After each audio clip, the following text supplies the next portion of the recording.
Buenos días. En la reunión de hoy voy a presentar un par de casos y unas cuantas ñapas. El primer caso, este es un paciente que hizo la electromiografía ahorita a principio del año. Es un paciente de nombre Feliciano que nació en el 54 y consultó porque el 4 de enero de este mismo año sufrió una caída de una moto y presentó un dolor difuso en el miembro inferior izquierdo y una alteración sensorial en la zona lateral de la pierna izquierda y se quejaba de cansancio.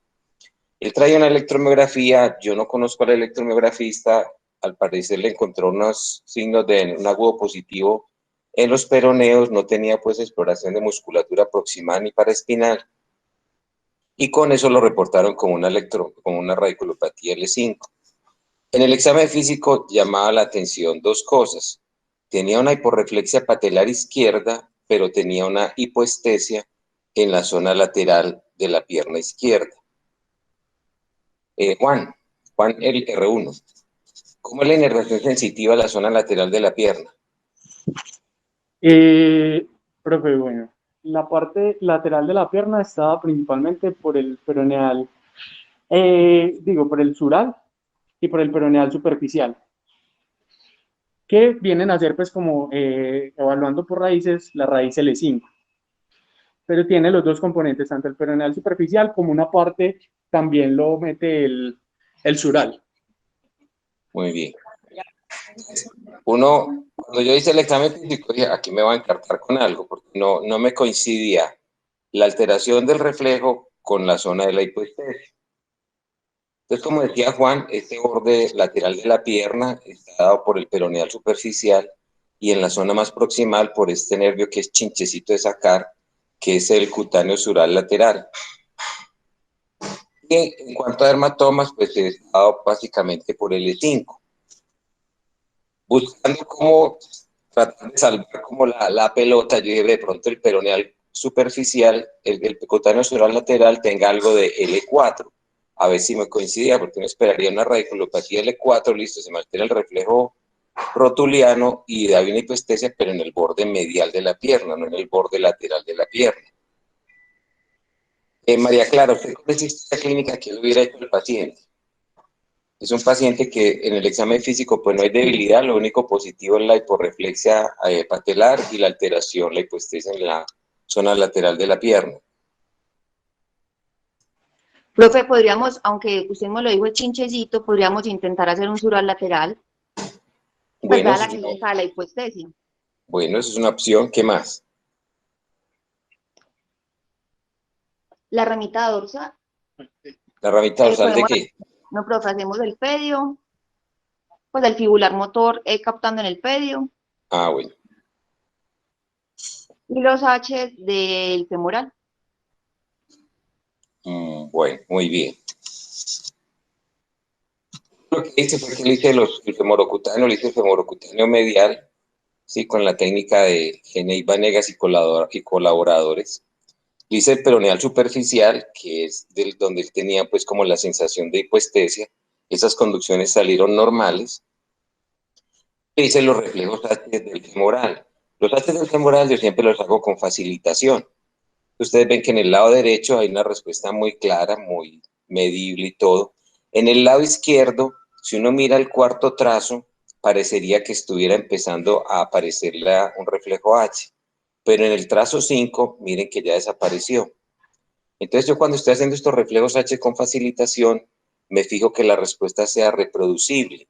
Porque como yo tengo unos electrodos sobre el músculo y el paciente me está haciendo algo de isometría, yo puedo hacer algo de electromiografía de superficie y captar por mero azar una unidad motora en electromiografía de superficie. Y si yo le pongo cursores a ese trazo que está marcado ahí con el 3, quedaría como un reflejo H de baja amplitud. Entonces yo lo tomé como una respuesta ausente. Y en la electromiografía tenía unos signos muy claros de denervación en el cuádriceps y en los paraespinales. Todo lo que le exploré del E5, el tibial anterior, los peroneos, el tensor de la fascia lata, no le encontré ningún signo de denervación. Con esos hallazgos así, María Clara, ¿usted hubiera hecho algo más y cómo lo hubiera reportado? Profe, yo pienso que le podríamos, pues, que lo que le mencioné ahorita, la motora del peroneal, y yo lo hubiese reportado como una radiculopatía L4. L4, muy bien. ¿Y cómo explicar esa disociación entre la alteración, entre lo que uno encuentra en la electromiografía y la alteración sensitiva que tiene el paciente? Profe, no, no sé. No, yo tampoco sé, yo traigo algunas teorías, ¿sí? Pero también a mí me sorprendió mucho pues el examen físico del paciente. Yo lo reporté, si las conducciones sensitivas son normales, hallazgo que están contra una neuropatía periférica, al registrar los reflejos H de los nervios femorales que evalúan la conducción proximal de las raíces L3 y L4, no obtuve respuesta en el lado izquierdo, y en la electromiografía encontré signos de inervación en vasto medial, recto anterior y paraespinales, y estos hallazgos están en favor de una revisión radicular L3, L4 izquierda. Miren que no había ni en el tensor ni en el tibial tienen una ñajita de L4, entonces pudiera que fuera solamente L3. Y aclaré que no había encontrado ninguna alteración en el miotoma L5. Yo seguía pues como con esta duda, cómo explicar esta aparente disociación entre la clínica y la electromiografía. No sé si a alguien se le ocurra algo, alguno de los que estén conectados tenga alguna teoría. Yo me inventé una. Es esta. La variación dermatómica en los pacientes que tienen vértebras transicionales. Miren que este artículo está publicado en la revista Anestesia y Analgesia. Es decir, es hecha posiblemente por lo que llaman analgesiólogos, estos tipos tan queridos que uno va y los saluda y una le hacen un bloqueo, de eso vive. Ellos dicen que la presencia de una vértebra transicional puede crear una dificultad para identificar el nivel lumbar correspondiente a la raíz nerviosa que sale en el momento en que están haciendo un bloqueo espinal. Ellos investigaron la posibilidad de que el patrón de inervación muscular y dermatómico de las raíces lumbares se alteraran cuando había una vértebra transicional. Ellos lo hicieron utilizando estimulación eléctrica y viendo qué músculo brincaba o dónde sentía como el hormigueo el paciente. Y ellos determinaron la existencia de las vértebras transicionales utilizando los criterios de Castelvi. No tenía ni idea de cuáles eran los criterios de Castelvi, entonces me fui a buscar el artículo original, él lo publicó por allá en la revista Spine en el 84, cuando muchos de ustedes ni siquiera habían nacido, y lo clasifica como en 4 tipos. En el tipo 1 es cuando uno tiene como una megapófisis transversa en un lado, que él lo llama el tipo displásico, cuando tiene una apófisis transversa ensanchada. En el tipo 2 ya se ha ido formando una pseudoarticulación entre el E5 y el sacro. En el tipo 3, el sacro, el L5 está completamente pegada al sacro. Si ustedes ven, miren que hay una discopatía en el nivel que está encima, porque es el que debe sufrir todo el estrés, y el nivel que sería ahí L3, L4, es el que está más sano. El tipo 4 es como una mezcla, cuando hay como una megapófisis en un lado y en el otro existe la fusión. Esa es la clasificación de Castelvi de las vértebras transicionales lumbares. Entonces, buscaron una serie de pacientes que tuvieran vértebras transicionales y una radiculopatía lumbar y les hicieron los bloqueos selectivos utilizando estimulación eléctrica. Ellos encontraron que los síntomas neurológicos causados por las compresiones del E5 o S1 en los pacientes que tenían lumbarización o sacralización y los compararon con los que tenían una distribución, digamos, normal. Entonces, cogieron de 32 pacientes que tenían vértebras transicionales, 12 tenían lumbarización de S1 y 12 tenían lumbarización de S1 y 20 tenían la sacralización de L5. Es el cuadrito que ellos dan ahí de inervación tradicional, que es más o menos la que uno conoce. Yo tengo ahí resaltado pues lo de que el gastronemio sea de L5 porque mis sesgos cognitivos siempre me han impedido aceptar esa inervación de la cabeza lateral de los gemelos por L5. Miren lo que ellos encuentran en los pacientes que tenían sacralizaciones. Miren el diagnóstico clínico, Entonces, ellos tenían, por ejemplo, un paciente que tiene una sospecha clínica, una radiculopatía L5, por los síntomas sensitivos y por los síntomas motores. Cuando estimulaban la raíz L4, encontraban que lo que brincaba en unos casos era el tibial anterior. Uno podría decir, bueno, el tibial anterior tiene algo de L4 y por eso da los pies talos en los niños con mielomeningocele que tienen ese nivel. Pero miren que también brincaba el extensor del alus, que uno al extensor del alus nunca le pondría nada de L4. Ahí en unos casos brincaba la cabeza lateral del gastrocnemio, dándole pues como sustento a la idea de que de pronto sí sea L5. Entonces, los pacientes que tienen este tipo de variantes anatómicas pueden tener una distribución distal diferente a la que conocemos normalmente. Ellos dicen que la distribución de los síntomas sensitivos y motores causados por este S1 lumbarizado, que ellos llaman L6, ¿sí?, fue similar a la distribución de la raíz S1 en la configuración normal. Y en 17 pacientes que tenían síntomas causados por una L4 sacralizado, la estimulación de la raíz fue similar a la que sería L5. Entonces pudiera ser el caso de este paciente. Lo que no me coincide es que esté modificado en la parte motora, pero no en la parte sensitiva, y por eso no tengo muy claro todavía qué fue lo que le pasó a este paciente. Entonces dice que nuestros hallazgos sugieren que la función de las raíces nerviosas está alterada en los pacientes que tienen L5 sacralizado y que la raíz L4 sirve la función usual de lo que sería la raíz L5. Y este otro artículo que fue hecho por estos japoneses y que salió publicado en la revista Spine, ellos mencionan lo mismo, la función alterada de las raíces nerviosas cuando hay vértebras transicionales. Esto es lo que hizo una revisión retrospectiva de las historias de los pacientes. Cogieron 62 pacientes. En esos 62 pacientes encontraron que 10 de ellos, que era el 16%, tenían una lumbarización de S1. Y de esos 8 pacientes tenían una herniación entre el E5 y S1, que una hernia entre el E5 y S1 normalmente comprime la raíz S1. Y lo compararon con los registros de 52 personas que tenían una distribución normal, que no tenían este fenómeno de lumbarización de S1.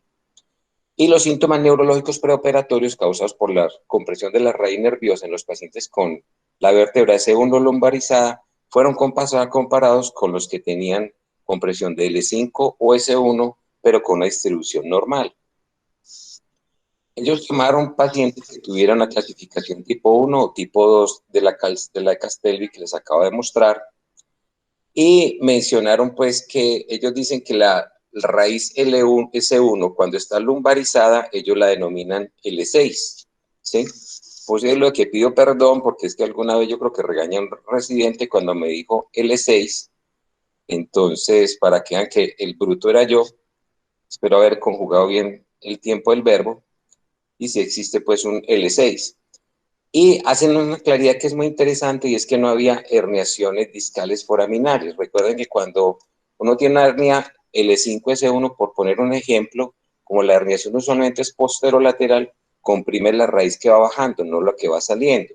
Pero si uno tiene una hernia extruida hacia el foramen, va a comprimir en la raíz que va saliendo, y entonces una hernia L5-S1 le va a afectar a uno de la raíz L5. Encontraron ellos que la distribución de la debilidad motora causada por la compresión de la raíz S1 fue significativamente diferente entre los pacientes que tenían lumbarización de S1 y los pacientes que tienen una configuración normal. Entonces, la debilidad motora causada por la raíz S1 en pacientes que tenían lumbarización fue similar a lo que uno vería en un paciente con una compresión de L5 en una configuración normal. Y los análisis de los síntomas sensitivos mostraron unos síntomas similares. Miren el gráfico, ahí están como los músculos, está el tibial anterior en negro, el extensor del alus con ese hastiadito y el gastrocnemio. Entonces miren que en el centro está lo que uno esperaría en un paciente con una radiculopatía L5 con una distribución normal, que tenga una debilidad del tibial anterior y del extensor del alus. Sin embargo, los pacientes que tenían S1 lumbarizado, o llamado también L6, tenían debilidad del tibial anterior y del extensor del alus, y mucho menos del gemelo, que es la que uno esperaría afectada en una radiculopatía S1 normal. Y cuando fueron a mirar la estimulación sensitiva, ellos lo dividieron como en dos, lo que fuera por encima de S1 y lo que fuera por debajo de S1. Entonces ya encontraron que la distribución sensitiva de ese L6 o S1 pues lumbarizado era similar a lo que uno ve en una alteración sensitiva de los pacientes con una distribución normal de L5. Entonces pudiera ser que este paciente tuviera alguna variante anatómica en la conformación de sus raíces, tuviera alguna variante de sus vértebras, obviamente no, esto es simplemente una teoría, ¿sí? No tengo forma pues de comprobarlo, pero se me ocurrió como una explicación para poder como darle como sentido a esa disociación entre la clínica y la electromiografía. No sé si tengan alguna observación con respecto al caso.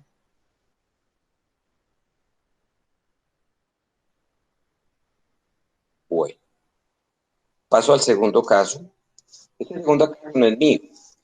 Hoy es un muchacho de 58 años que consultó porque 2 semanas antes presentaba parestesias difusas en los miembros inferiores, como un desespero en las piernas. No tenía antecedentes de diabetes y al examen físico de los miembros inferiores no le encontraron déficit sensitivo ni motor y lograba una marcha en puntas y talones y los reflejos eran normales. Le hicieron unas conducciones, le hicieron una conducción del sural y del peroneal superficial que salieron normales, ¿sí? Le hicieron esto, ¿sí? El tracemo obviamente es mío, porque le he echado cantaleta 1.000.000 de veces para que arreglen las los programas con los que están trabajando, con los que están trabajando, porque es imposible que una conducción ortodrómica del alus tenga esa latencia. Puede que uno se encuentre el mutante que tenga esa amplitud, pero nunca esa latencia. Entonces, posiblemente lo que está reportado ahí como una ortodrómica del plantar interno al primer dedo sea la mixta del plantar interno. A no ser que ese paciente tenga esta conformación de los pies. Los chinos, que aparte de exportar virus, tenían una parafilia por allá a mediados del siglo XIX y les encantaba cogerle a las niñas y les vendaban los pies y les deformaban los pies porque eso les parecía como muy bonito, esos pies deformes, de tal forma que quedaban de este tamaño. Entonces quizás un pie de ese tamaño sí pueda tener un plantar interno ortodrómico al alus con esa latencia. Juliet, ¿qué le llama la atención en esta conducción motora del peroneal? Profe, bueno, hay como ver la diferencia entre la estimulación distal y la estimulación proximal. Oiga, pero Juliet, usted está muy disfónica. Qué pena, profe, qué pena. Entendí que cualquiera. No, pero ya siga, ya que metió la pata, siga. Pero es que usted no le iba a preguntar porque usted ya sabe la respuesta. Sí, exacto. Bueno, Eso es trampa. Sí, usted ya sabe la respuesta, entonces listo. Ya sigamos, ni modo, usted tiró la batica de cuadros. Entonces lo que llamaba la atención es que miren que la respuesta distal tiene una morfología distinta a la respuesta que se obtuvo por debajo de la cabeza del peroné. Es una morfología que cuando uno ve, le hace uno semejar a lo que uno ve en los pacientes que tienen canalopatías. En los pacientes con canalopatías, uno hace un estímulo único y aparecen 2 o 3 respuestas. Algo parecido mostré alguna vez en un paciente con un síndrome intermedio por una intoxicación por organofosforados. Obviamente este paciente no tiene una canalopatía porque la distal no tiene esa morfología. Esa morfología se observa solo cuando fueron a hacer el estímulo por debajo de la cabeza del peroné y cuando hicieron el estímulo en la zona poplítea. Estas son las dos conducciones comparativas. Ahí está el peroneal izquierdo y el peroneal derecho, ¿sí? Llama la atención que el lado que está afectado tiene una amplitud un poquitico mejor que la del lado que es asintomático. Y lo otro que llama un poco la atención es que la respuesta motora cae por debajo de la cabeza del peroné y vuelve y se recupera incluso hasta un nivel superior al que se obtiene distalmente. Esto usualmente se presenta por problemas técnicos. Cuando uno está haciendo la estimulación en la fosa poplítea del peroneal, mientras capta en el pedio, uno puede inadvertidamente estimular un poco el nervio tibial. Y como el pie es una antena parabólica que capta cualquier cosa donde uno estimule el tibial, empieza a contaminarse la respuesta y le va saliendo no más alta la amplitud proximal del peroneal que la distal. Le hicieron el tibial motor del otro lado, que me pareció curioso. Yo lo hubiera hecho el tibial motor del lado derecho, que fue donde se encontró como la anormalidad, pero no sé, pues el electromiografista, esa fue la decisión que tomó. En la electromiografía encontraron esto. Un hallazgo aislado simplemente tenía signos de denervación muy francos, muy llamativos en el tibial anterior. No le encontraron signos de denervación en el resto de los músculos que le exploraron en ese lado.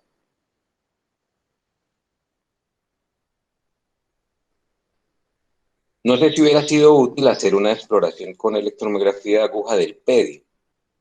Nosotros tenemos una característica y es que usualmente en las piernas nunca hacemos la exploración con aguja del efector en el que captamos las conducciones. Uno hace conducciones del peroneal, capta en el pedio, pero hace la aguja de la musculatura pretibial.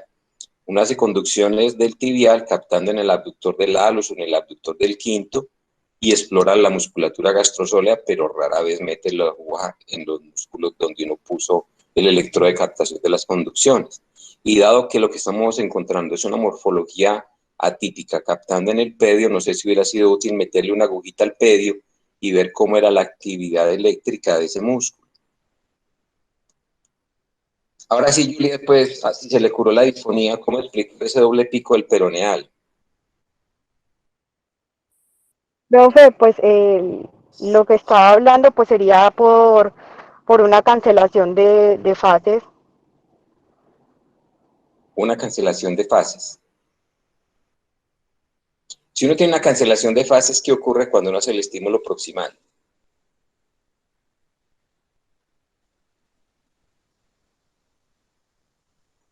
Dispersión, por la dispersión temporal, profe. No, venga, no se enrede porque ya metí un concepto distinto. Una cosa es la cancelación de fases y otra cosa es la dispersión temporal. Sí. Entonces, ¿con cuál de las dos se va a quedar? Por dispersión temporal. Bueno, sí, si usted tiene cancelación de fases, lo que va a encontrar es un bloqueo, ¿sí? O un pseudobloqueo, dependiendo si hay cosas neuropáticas. De la Sí, sí, cancelación de fase le tumba a usted la amplitud. La sí, es la dispersión dispersión temporal temporal. sí le puede a usted causar que la morfología cambie. ¿Y cómo Sí, sí, sí. explicar en este caso en un paciente que no tiene ningún otro hallazgo esa dispersión temporal? Mm. ¿Se le ocurre alguna teoría?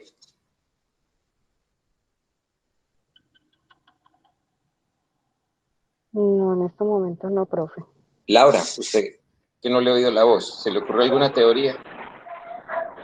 Profe, buenos días. Pues con este paciente yo realmente estaría descartando una polineuropatía porque pues las conducciones están bien y el único hallazgo sería como esa denervación en el tibial anterior, y con ese hallazgo que usted nos muestra en esa conducción motora, yo pensaría que puede ser algo más como proximal, en este caso pensando como en algo incluso hasta motoneuronal, no sé, es, pues, o algo de, no sé, o algo de desmielinización focal, pero es que usted no le encontró bloqueos, ese no, pues el que lo hizo no le encontró bloqueos ni ninguna otra cosa que nos sugiriera como algo de desmielinización, y no sé, pues Sí, pero entonces venga, todavía no le ponga el título de motoneuronal, porque eso es casi ponerle como una lápida al paciente. Mire que puede que sea eso, puede que sea la fase inicial, y casi siempre el primer electromiografista que hace un estudio de una ELA se pela porque lo reporta como una radiculopatía, una polirradiculopatía, y ya el después al que le llega, ya le llega con más denervación, es más fácil el diagnóstico. Pero en este caso hay una cosa muy curiosa, solamente está en el extensor del halus. El tibial anterior, mire que el extensor de la luz de ese mismo lado está normal, que es una cosa que me pareció curiosa. Uno podría pensar, listo, que una mononeuropatía del peroneal, pero se dañó el tibial anterior, pero no el extensor del halus, y la conducción captando en el pedio muestra esa alteración. Tengo esta teoría, ¿sí? En estos días alguien me hizo la salvedad que yo estaba utilizando más los conceptos de hipótesis y teoría. Entonces me gustó esta acepción de teoría porque la primera que dice conocimiento especulativo considerado con independencia de toda aplicación, pues porque lo que va a decir es completamente especulativo y no sé cuál sea su aplicación. Y es que este paciente pudiera haber tenido algún daño axonal de ese peroneal, y al tener ese daño axonal, cuando uno hace una regeneración, en la regeneración la distancia internodal queda más corta. Esa distancia internodal más corta hace que ese nervio conduzca distinto. Entonces podrían existir como dos poblaciones de neuronas en este paciente, unas que tienen unas conducciones normales y otras que tienen unas conducciones alteradas. Esto haría que cuando miramos el grupo de corredores en la partida, es decir, cuando hacemos el estímulo distal, que hay muy poca distancia, estén todos agrupados, pero si los miramos más adelante, cuando ya se toma todo el segmento de la pierna, podamos ver como dos poblaciones de conducción, un primer pico y después un segundo pico como un poco agrupados. Esa es una teoría que se me ocurrió como para intentar explicar este caso. No sé si alguien tenga alguna otra teoría con respecto a este hallazgo. Bueno, veo que tampoco tienen teorías hoy. Entonces, esto lo reportaron así. La respuesta motora del peroneal derecho presenta una morfología bifásica al estimular la fíbula y por encima de ella. Los demás nervios tienen latencias y amplitudes normales. En la electromiografía de aguja encontré denervación parcial solo en el tibial anterior. Los demás músculos esporados fueron normales. Mi carratico también me quedan esporados los músculos en lugar de explorados. Lo concluyen así. Lo normal, dado por la denervación aislada del tibial anterior derecho y la morfología bifásica del peroneal motor derecho, lo cual puede encontrarse en afectaciones de la raíz L4 y L5 derechas o afectación del nervio periférico, lo cual no puede ser corroborado por la ausencia de otros hallazgos o el tiempo transcurrió los síntomas. Una explicación como muy ecléctica, así fajardista, sin no comprometerse demasiado, que me parece que está bien, porque es un hallazgo como demasiado aislado y de pronto uno trata de concluir con demasiados pocos hallazgos y termina uno pues metiendo al paciente quién sabe en qué cosas. Es una cosa que simplemente como es descriptiva y definir cuáles pueden ser las posibles causas que explicarían esos hallazgos. Y quiero mostrar como este ejemplo, me sirve como ejemplo de lo que podría ser como esa especie de dispersión en dos fases cuando uno tenga dos poblaciones de neuronas conduciendo. Este es un estudio que hice desafortunadamente la semana pasada. Es una paciente que viene con habilidad progresiva desde noviembre del año pasado, con fasciculaciones. 2 meses antes le habían hecho una electromiografía que había mostrado unas conducciones motoras de amplitud baja y signos de denervación tanto distal como proximal, y que la reportaron pues como una polineuropatía motora axonal. En el examen físico pues tenía signos de neurona motora superior e inferior, le hice pues todas las conducciones, le hice la electromiografía, en la electromiografía tenía signos de inervación por todas partes, excepto pues en la musculatura vulvar. Tenía un split hand index de 4,7, recuerden que por debajo de 5,2 el split hand index tiene una sensibilidad y especificidad superiores al 80% para esclerosis lateral amiotrófica. Y esta fue la respuesta de peroneal izquierdo de esa paciente. Entonces, miren que tiene una respuesta que tiene una latencia normal, pero de amplitud baja. El tercer registro es el de la posisometría, porque ya después del rayón con lo del Lambert-Eaton, cada vez que me salen las motoras bajitas, pues pongo al paciente a hacer isometría a ver si existe algún cambio y buscando de pronto algún mimix de la ELA. Pero miren cómo la respuesta por debajo de la cabeza del peroné se extiende prácticamente en dos componentes. A esta paciente, como ya iba a presentar este caso, pues sí le metí la agujita en el pedio y este es el reclutamiento que tiene el pedio, ¿sí? Entonces pudieran existir, como digo, dos poblaciones de neuronas que cuando uno se va a estimular más proximalmente muestren este tipo de morfología que se extiende como en dos picos, sin que es como una forma de dispersión temporal afectado por como por dos poblaciones de neuronas, unas más sanas y otras más enfermas. Esa es como la teoría pues, que yo me inventé para intentar explicar hallazgo en esta paciente. Bueno, ¿le ocurre algún diagnóstico diferencial en este paciente? ¿Algún residente proactivo? Un paciente que usted le encuentre solamente denervación en el tibial anterior. Oh, ya sé que le va a preguntar, Felipe, ¿algún diagnóstico diferencial? Felipe está conectado.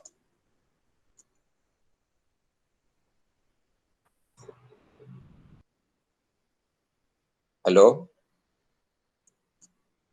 No, Felipe se conectó, pero en este momento yo creo que salió otra vez. Ah, bueno, porque Felipe yo creo que lo ha padecido, ¿sí? La vida del tibial anterior del músculo, pues, es una vida miserable. Se la pasa toda la vida haciendo contracciones excéntricas, rompiendo la fuerza de sus enlaces entre la actina y la miosina. Entonces, uno puede tener un síndrome compartimental crónico. El agudo es muy fácil de diagnosticar, el paciente con el trauma, el paciente con la lesión vascular. Entonces, un síndrome compartimental crónico. Este es un reporte como de los pacientes que es en el ámbito, pues, como del deporte. Y los pacientes consultan por un dolor en la zona pretibial que se aumenta cuando se hace una dorsiflexión resistida. Dicen que usualmente hay una historia de un aumento súbito en la intensidad del entrenamiento, involucrando con frecuencia saltar o correr sobre una superficie dura. Y este síndrome se presenta porque los músculos se van hipertrofiando y desafortunadamente la fascia de la pierna es una fascia que es demasiado tensa e inflexible y no es capaz de acomodarse a ese aumento del tamaño. Como consecuencia de esto, cuando el músculo se relaja, la presión intramuscular permanece alta y no permite que haya una perfusión adecuada. Y esta falta de perfusión va causando isquemia muscular. Este es un dibujo para mostrar como los distintos compartimientos de la pierna y dónde puede ser la alteración sensitiva o el dolor que presenta el paciente. Entonces ellos dicen que en un sujeto normal, en condiciones basales, acostado, la presión en el compartimiento pretibial es entre 5 a 10 milímetros de mercurio. Pero miren todo lo que puede aumentar durante una contracción, puede subir hasta 250 milímetros de mercurio. Sin embargo, cuando uno empieza a hacer contracciones y relajaciones sostenidas, entre la contracción y la relajación, la presión normalmente puede estar entre 15 y 25 milímetros de mercurio en un sujeto normal. Pero en los atletas que presentan un síndrome compartimental anterior, la presión se mantiene entre 30 a 35 milímetros de mercurio y le puede tomar hasta 15 minutos para regresar a lo normal. Dicen ellos que este padecimiento no se conoce, que la hipertrofia podría ser un factor, ya que este padecimiento ocurre frecuentemente cuando se aumenta la intensidad del entrenamiento. Dicen ellos que esto es raro verlo en los fisicoculturistas, por lo que ellos piensan que es más la rata a la cual se hace la hipertrofia muscular que la cantidad de la hipertrofia muscular en sí. Es decir, si uno hace una hipertrofia muscular muy rápida, la fascia no se puede expandir y podría causar este síndrome compartimental crónico de la tibia, del compartimiento pretibial. Y lo otro es que este microtrauma puede generar una miositis, entonces ese sería el otro diagnóstico diferencial, una miositis focal del tibial anterior. Eso podría explicar el por qué no se encontraron signos de denervación en el extensor del halus. Obviamente no me explica el doble pico que se vio en la conducción del peroneal. Bueno, y tengo varias ñapas. La primera ñapa tiene que ver con el diagrama de Katz. El año pasado presenté en una de las reuniones un artículo que salió en Músculo y Nervio de cómo pacientes que tenían sintomatología puramente, digamos, sensitiva del territorio del cubital, es decir, se le dormían los dedos 4 y 5, en un porcentaje interesante de esos pacientes presentaban en realidad un síndrome del túnel del carpo, y ellos la explicación que daban era como alguna especie de distorsión en la representación cortical de la mano de esos pacientes. Entonces no sé por qué me encontré este artículo, porque ya ni me acuerdo qué era lo que estaba buscando, pero es una verdadera peste y es la inervación sensitiva del meñique por una rama aberrante del nervio mediano. Entonces ellos encontraron una comunicación. Las comunicaciones entre el lunar y el mediano sensitivas en la palma son muy comunes, enseguida les muestro la diapositiva, pero en la mayoría de los casos la comunicación va desde el cubital hacia el mediano. Entonces ellos reportan el caso donde había una rama comunicante que pasaba del mediano hacia el cubital y daba la inervación al dedo meñique. La presencia de esta rama correlacionaba con la presencia de síntomas que habían persistido a pesar de una liberación convencional del túnel carpiano 7 años antes. Entonces ellos hicieron fue una descompresión de esa ramita y la paciente se le mejoraron los síntomas. Esta es la foto, no es una foto muy bonita, pero ahí se ve, en la M está el nervio mediano, el nervio ulnar, y se ve una ramita que va del nervio mediano al nervio ulnar y que sale proximal a la muñeca y que va a proveer la inervación sensitiva, dicen ellos, al meñique.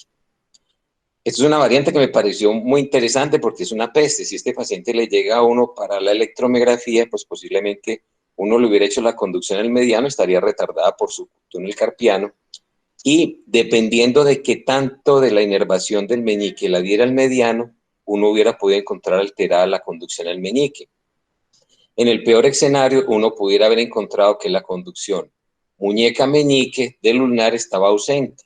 Entonces uno se hubiera ido a hacerle la rama cutánea dorsal y esa hubiera estado buena y uno hubiera terminado reportando que ese paciente tiene una coexistencia de un túnel carpiano y de un canal de Guyon.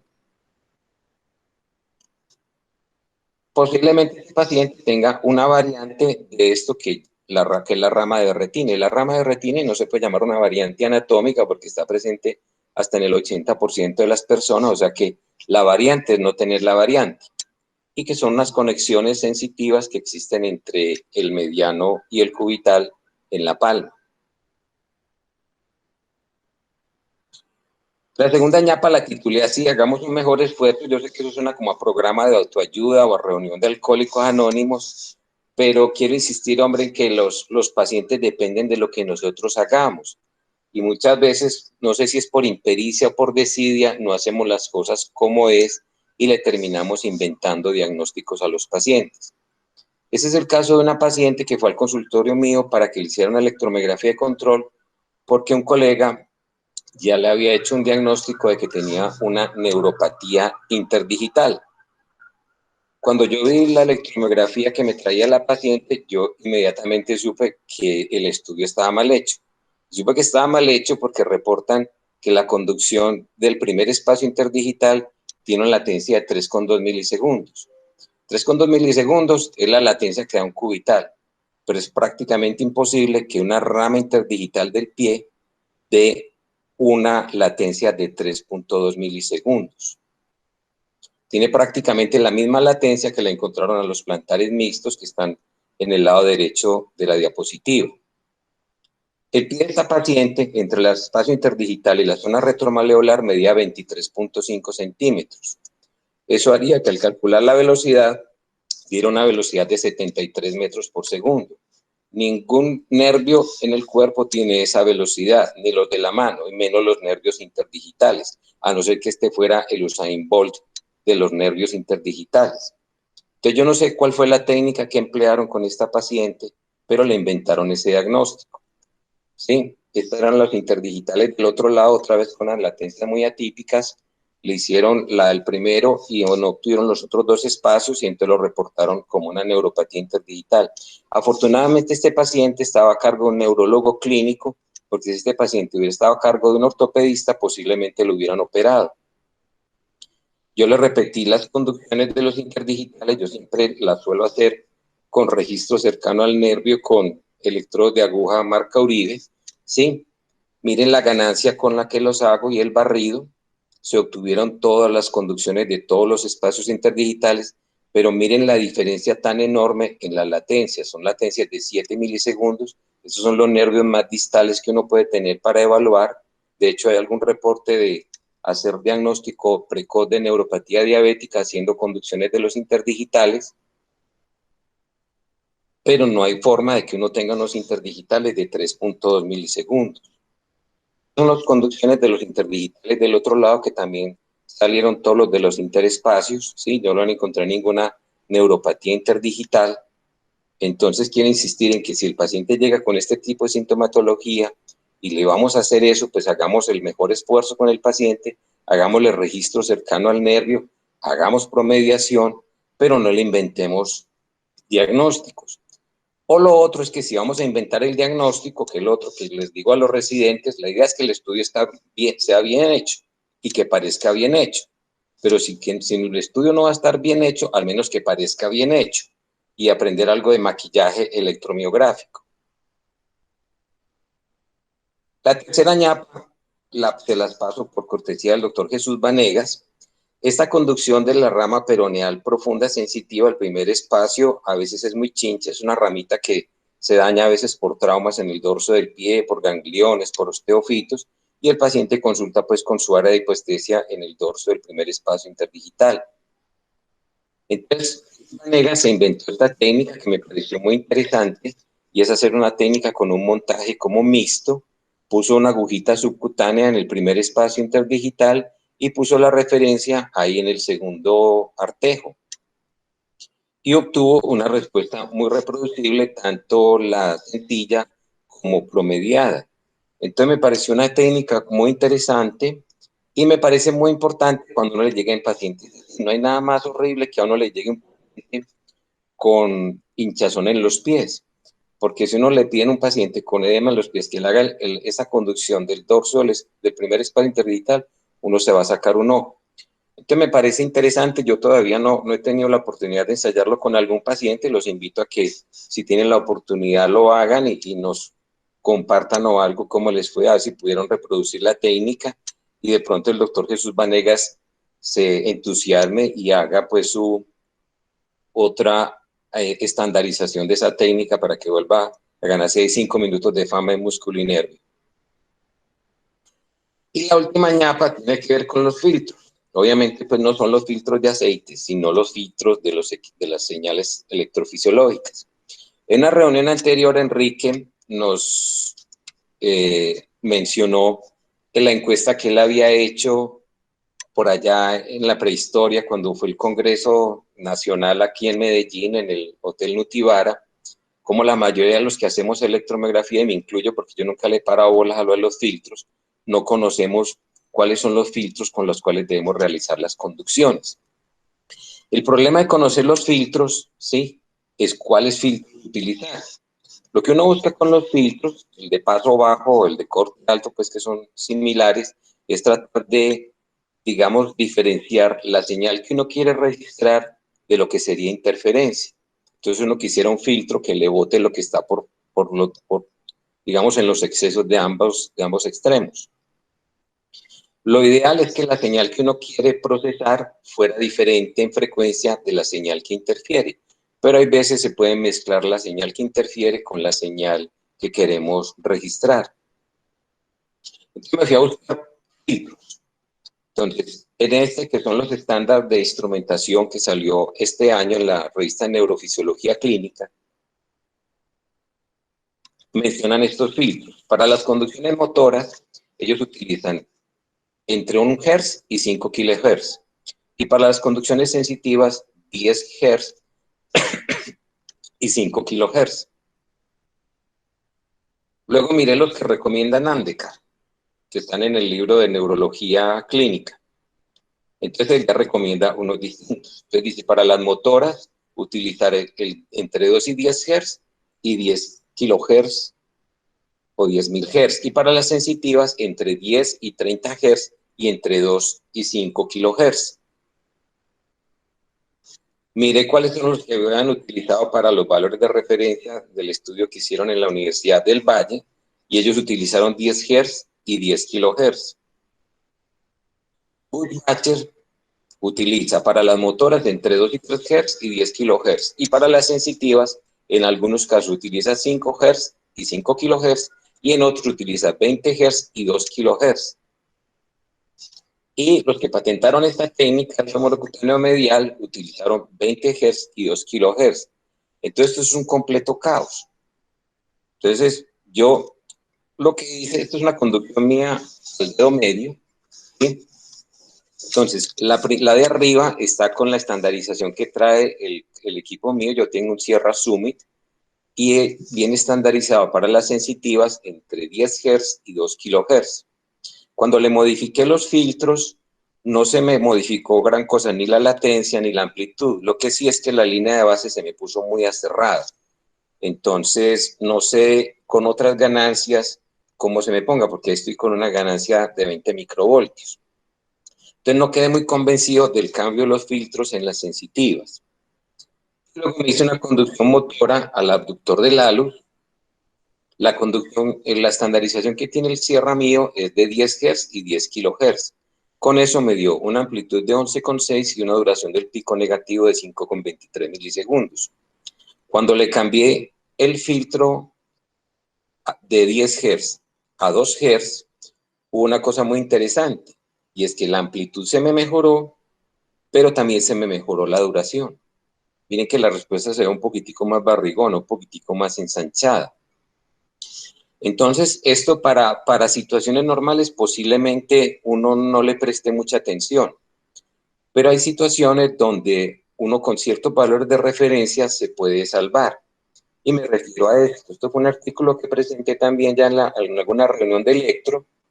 Cuando uno le piden hacer estudios de los pacientes con neuromiopatía, el paciente crítico, uno empieza a sacarse el ojo para saber si eso es neuropatía, si es miopatía o si es las dos. Por eso me gustó mucho este término que llamaban neuromiopatía. Entonces, a veces uno se mete en ese berenjenal de hacer la conducción nervio-músculo, músculo-músculo, y la técnica que aparecía que me pareció muy sencilla.